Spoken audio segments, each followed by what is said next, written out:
কি একটা দেশও জন্মাইছি চিন্তা করুন। আমি এখানে কই দিলাম এর লেগে আর এক এলাকার এমপি কে সংসদ বিচার দেয় স্পিকারের দ্বারা মাননীয় স্পিকার আমার ইজ্জত থাকে না ওখানটা হয়ে দিতেছে।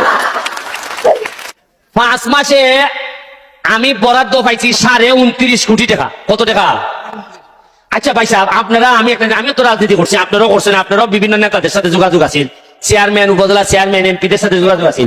গত 20 বছরে কোনোদিন কোন নেতায় আইয়া কইছেন যে ভাই সাহেব আমরা 1 কোটি টাকা বরাদ্দ পাইছি? কেন অত শরম করে ভাই সাহেব?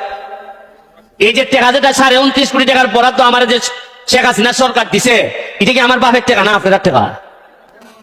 আপনারা টাকা আপনারা কইতে শরম করে, কারণটা কি তা?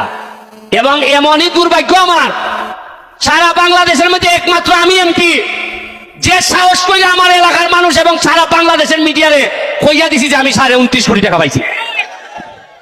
আর কি একটা দেশও জন্মাইছি।